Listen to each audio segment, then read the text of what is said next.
Okay, so ito yung pangalawang beses na meron tayong i-review yung folding phone dito sa channel. Ito yung Phantom V Fold ng Tecno. 59,999 pesos yung current price ito or flat 60K. Yes, malaking halaga yan pero sa maniwala't kitsa hindi. Ito yung pinakamurang folding phone sa ngayon. Ito rin yung pinakaunang folding phone ng Tecno. At sa lahat ng folding phones ngayon, ito ang may pinakamalaking battery capacity. So, madali natin ma-justify yung 60,000 na presyo nitong folding phone nito. Pero, syempre, gusto pa rin nating ma-check kung anong aasahan natin sa performance, sa features. Kung sakaling ito ng Phantom V Fold yung plano nating bilhin na folding phone. So, samahan niyo ako. Unbox na muna natin. Sa mga August 9 ko in-unbox itong Phantom V Fold. Provided to guys ng Tecno, so maraming salamat sa kanila. Ngayon, tanggalin muna natin yung plastic ng box. Sa harap ng box, may makikita tayong malaking letter V.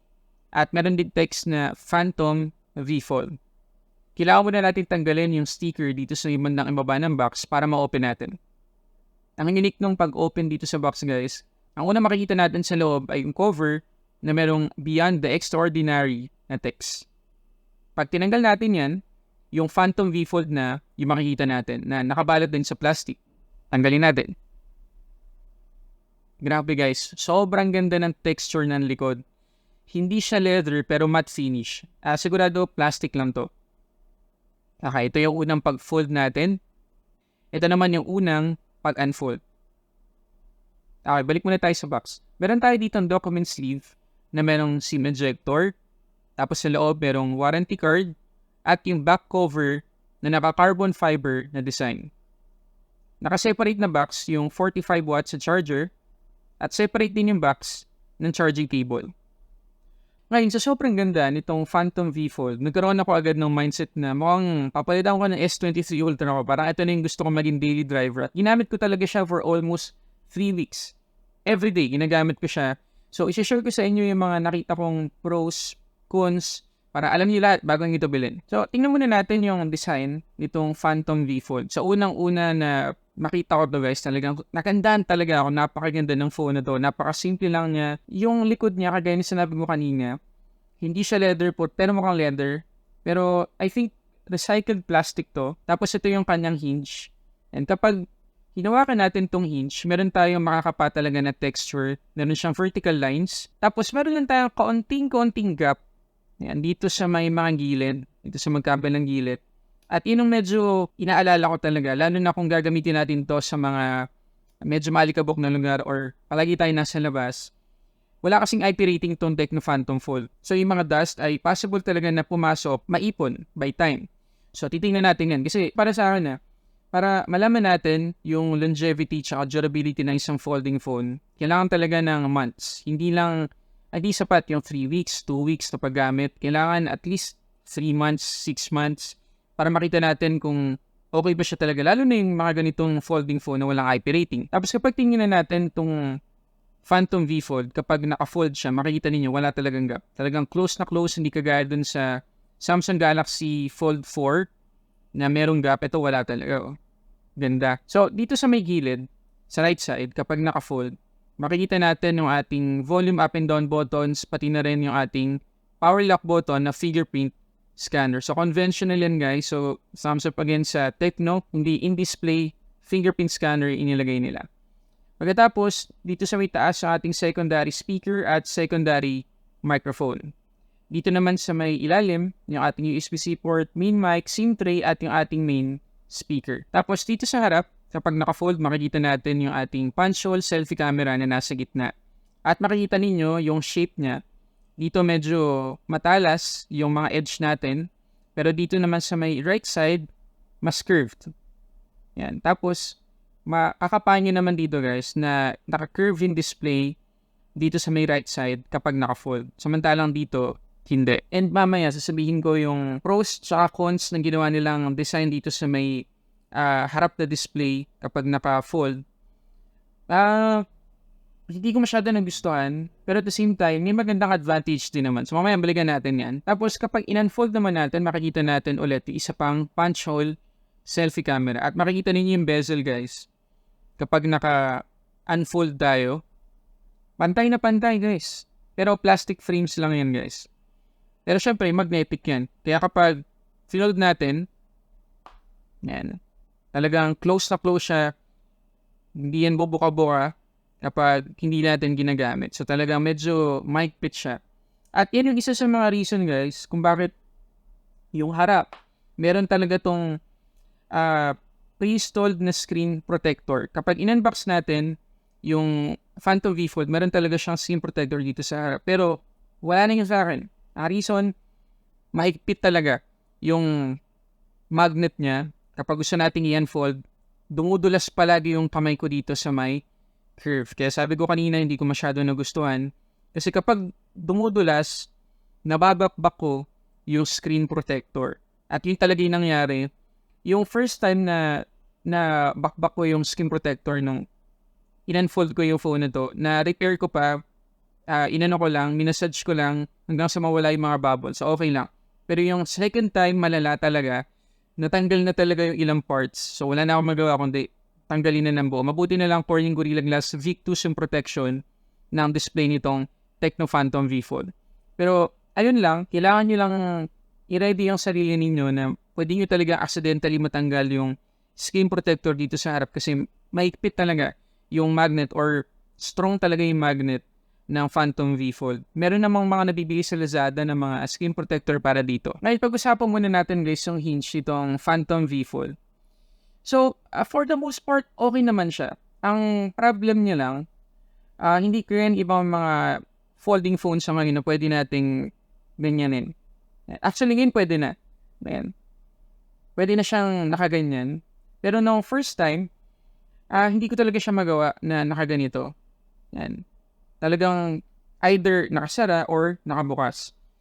Pero siguro dahil palagi ko na siyang ginagamit, palaging na-use yung hinge, naging ganyan na siya. Pero makikita ninyo, hindi adaptive yung kanyang display. Hindi siya kusang nagro-rotate kapag nakaganyan tayo. Yan. So, yun lang.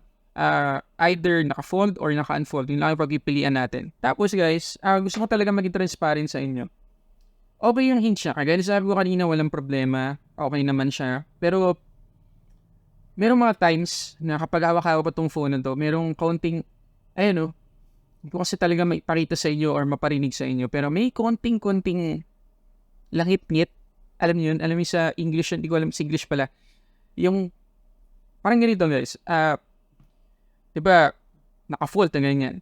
Kapag hawak-hawak ninyo yung Phantom V Fold, tapos maikpit yung tapos maikpit yung pagkakahawak nyo sa kanya, may tumutulas ng ganyan, kaunting-konti, may nakikiskisan yung dalawang half ng display. Nararamdaman yun talaga. Siguro dahil sa hinge, mas loose ng kaunti yung hinge para hindi tayo mahirapang mag-fold tsaka unfold. Siguro yun yung reason. Hindi ko talaga sure. Pero gusto ko lang i-share sa inyo na may langit-ngit. Yun lang naman yung point ko. Again, hindi siya ganun ka-alarming for me kasi hindi ko alam yung magiging effect nito in the long run. Pero yun yung isa sa mga reasons siguro kung bakit merong langit-ngit itong Phantom V Fold para hindi tayo mahirapang ibukas saka isara itong phone na to. Ngayon, pag-usapan natin yung display. Ito nakikita nyo dito sa harap ay 6.42 inches LTPO AMOLED 1080p 1 billion colors yung pwede i-produce niyan, 120 Hz yung max refresh rate at 431 yung kanyang PPI. Kaya hindi pa natatapos dyan. Pagdating sa brightness, aabot to ng 1,100 nits. Tapos kagaya ni sinabi ko kanina, protected to ng Corning Gorilla Glass Victus. Yung kanyang aspect ratio, medyo weird, 21.3:9. So hindi siya 16:9 guys, kagaya ng mga nakasanayan natin sa ngayon. Kaya pahaba siya. Kaya kapag nanood tayo dito guys ng mga videos na 16:9, meron tayong makikitang gap sa magkabilang gilid. Kapag unfolded naman, meron tayong 6.85 inches LTPO AMOLED din pero 2K yung resolution, 1 billion colors din yung kayang produce, 120 Hz din yung max refresh rate, 388 ng kanyang PPI, 1,100 nits din yung kanyang peak brightness at hindi to protected ng Corning Gorilla Glass Victus.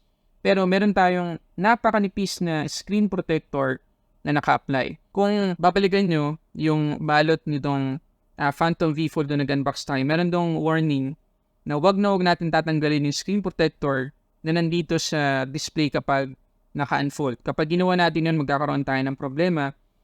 Parang yung nangyari dun sa mga early versions ng Samsung Galaxy fold. So, ako naman, wala naman akong plano talaga. Pero, ulitin ko lang, reminder, huwag yung tatanggalin. So, kung nagpaplano kayo na kapitan to ng tempered glass, screen protector, di yan magagawa dito guys. Talagang yan na yun. Kung ano yung protection niya out of the box, yan na yun forever. Kung sakali na mabakbak or matanggal ninyo yung screen protector na nandito sa main display kapag naka-unfold, pupunta talaga kayo sa service center ng Tecno.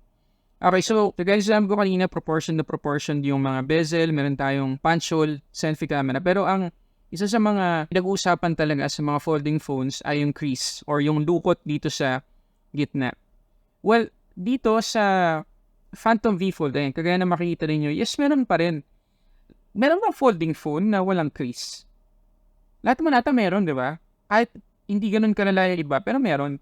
At hindi pa yan maiiwasan sa ngayon. Siguro darating yung time na may mga folding phones or flip phones na wala ng crease. Pero sa ngayon, halos lahat or lahat talaga meron. Kahit nga yung Huawei na Mate X2 na na-review ko before, meron pa rin. Kahit iba yung pagkaka-fold sa kanya, kapag in-fold natin, may crease pa rin. So, normal yan. Ang maganda lang dito sa Phantom V Fold, hindi talaga siya malala. Ayan, makikita nyo naman sa reflection, di ba? Ayan. Makapansin niyo sa reflections, pero sa personal, hindi masyado guys. Lalo na kapag ginagamit yun, hindi nyo na makikita yan.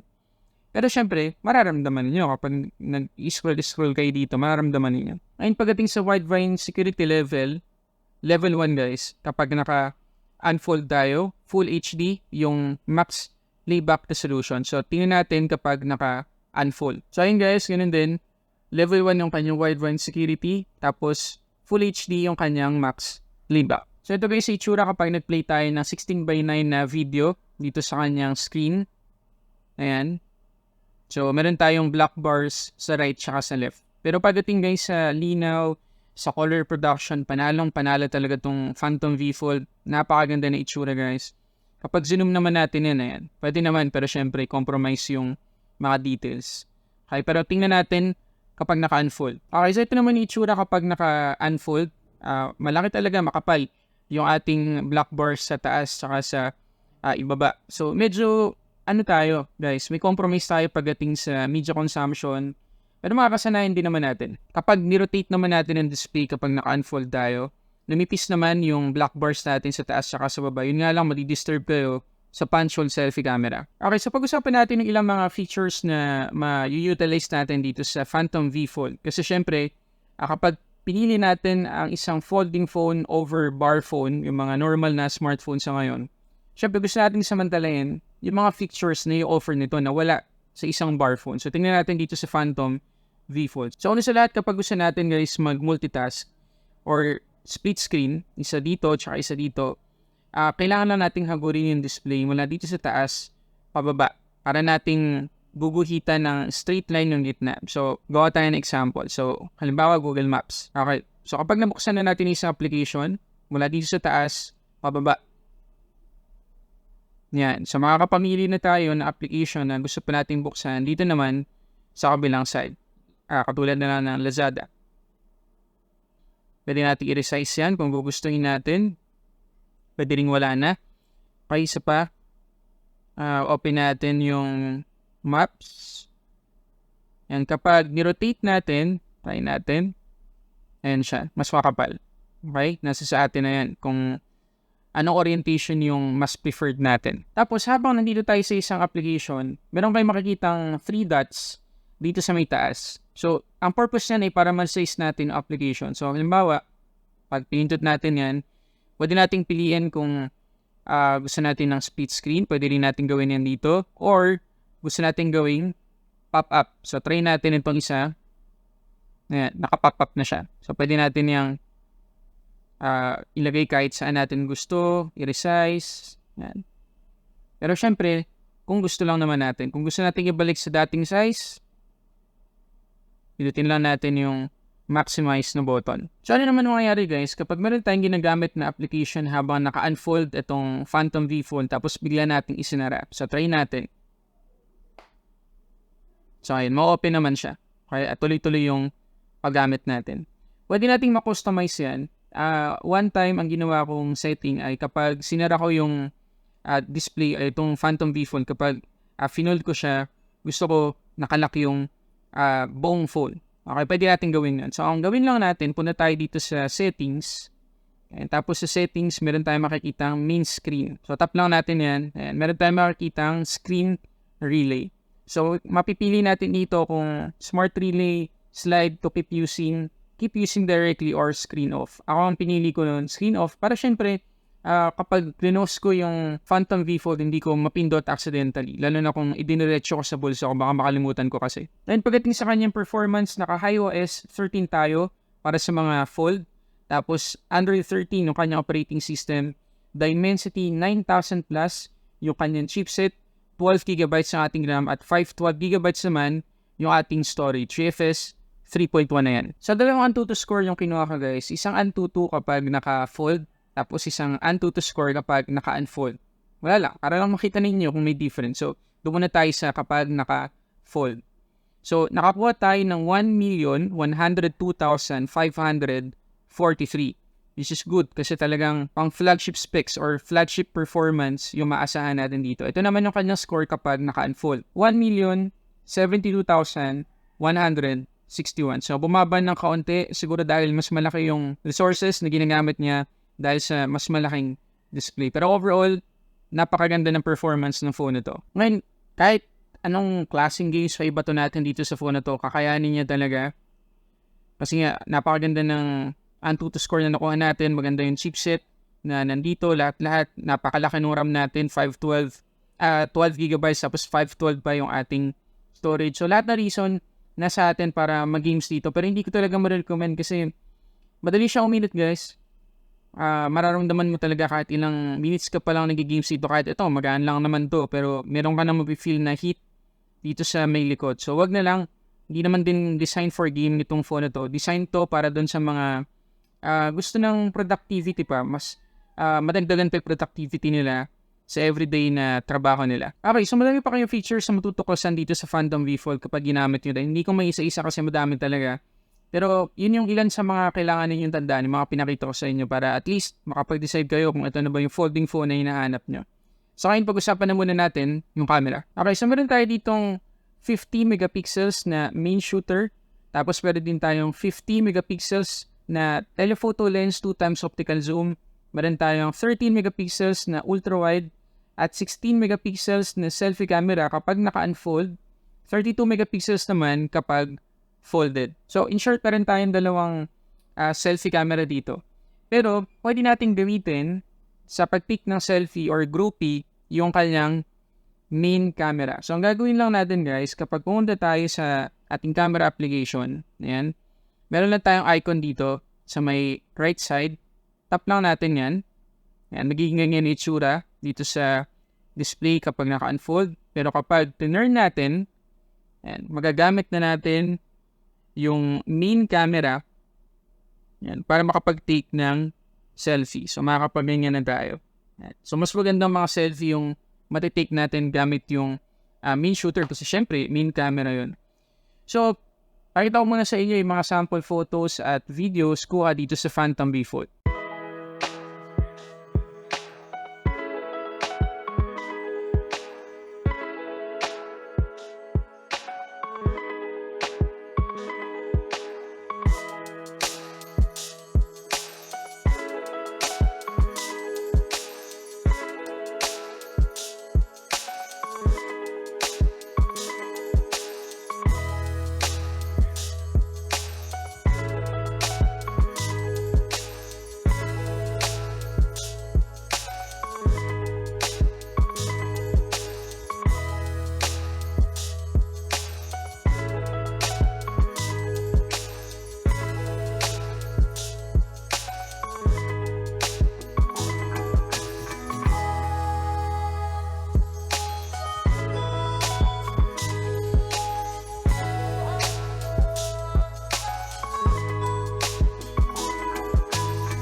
At since ginamit ko talaga for almost 3 weeks as my daily driver itong Phantom V Fold, ang ibigay ko sa inyong SOT ay based sa real usage ko. So halimbawa, meron pa tayong 4% left. Ayan. Ang nakuha ko ng screen on time ay 10 hours and 47 minutes. Almost 11 hours. So, mix yan ang usage, guys. Naka-fold minsan naka-unfold. Mix. Hindi ako gumamit ng Phantom V Fold na naka-unfold sa buong araw. Medyo weird yun. So, mix lang siya. Meron isang araw na naka 38% pa ako na natitira, 11:25 p.m. Yung ating screen on time ay 5 hours and 25 minutes. So, at least 7 or 8 hours of screen on time pa yung kaya pa nating mapiga dito. So, ganun yung ganun yung battery consumption nitong Phantom V Fold, which is not bad, diba? Para sa isang phone na ang ganda ng chipset.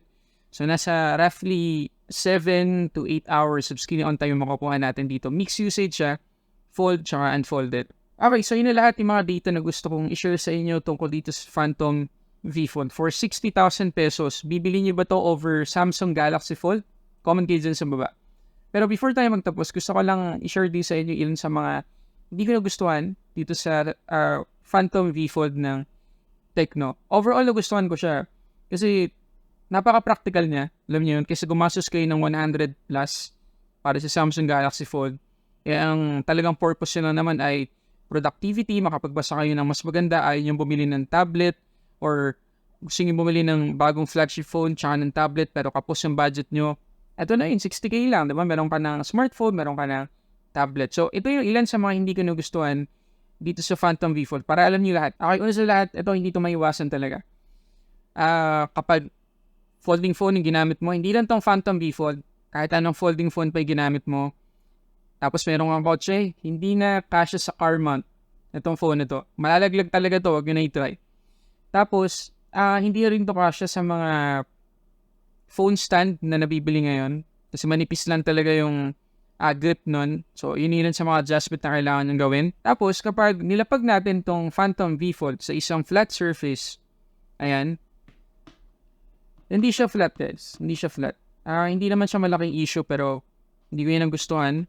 Magagawan din sana nila ng paraan yan, pero wala, andyan na yan. Okay lang yan, kasanayan din yan. Isa pa sa hindi ko nagustuhan ay yung kanyang always on display. So, tingnan nyo to, guys, Pinalabas ko yung ating FPS. So, makikita ninyo na nakaka 10 FPS tayo kapag hindi natin ginagalaw yung display. Kahit 10 Hz lang siya. Ayan. Kapag binitawan natin from 120, bababa siya to 10, which is good. Talagang matipid yan sa battery. Ngayon, kapag ginamit natin yung AOD or always on display, lock natin, 120 Hz, guys. Kita nyo naman di siya bababa. 120 Hz, napakagastos sa battery. Ang dapat yan, 10 Hz lang. 10 Hz lang kasi AOD na yan So, hindi ko ina-advise na gamitin nyo yung always on display unless ma-fix muna ng Tecno yung refresh rate kapag naka-always on display tayo. Kita nyo naman, guys, 120 Hz. Magastos yan. Tapos, isa pa sa mga hindi ko nagustuhan dito sa Phantom V Fold ay yung langit-ngit na sinabi ko kanina sa inyo. Meron talaga Meron talaga. Mapapansin nyo talaga yun. And again, ulitin ko, hindi ko sure kung alarming ba yun, normal ba yun. Comment kayo dyan sa baka may idea kayo. At ang panghuling hindi ko nagustuhan dito sa Phantom V Fold, for 60,000 pesos, wala tong support sa mga HDR na videos or kahit Dolby Vision na mga videos. So, kung manonood kayo sa Netflix na merong nakalagay na HDR or Dolby Vision, hindi supported talaga yun. Okay, so yun na lahat, guys, yung gusto kong i-share tungkol dito sa Phantom V Fold ng Tecno. Overall, kagaya sa sinabi ko kanina, nagustuhan ko talaga to. So, if ever na interesado kayo sa phone na to, nandyan sa description box baba yung link kung saan nyo to pwedeng bilhin. At maraming salamat sa Tecno sa pagpapadala ng phone na to. Pero ayun, guys, sana nakatulong yung mga pros and cons na nasabi ko dito sa video na to para makapag-decide kayo kung ito na bang Phantom V Fold ang para sa inyo. Para sa ating unboxing reviews, this is Sulit Tech Reviews.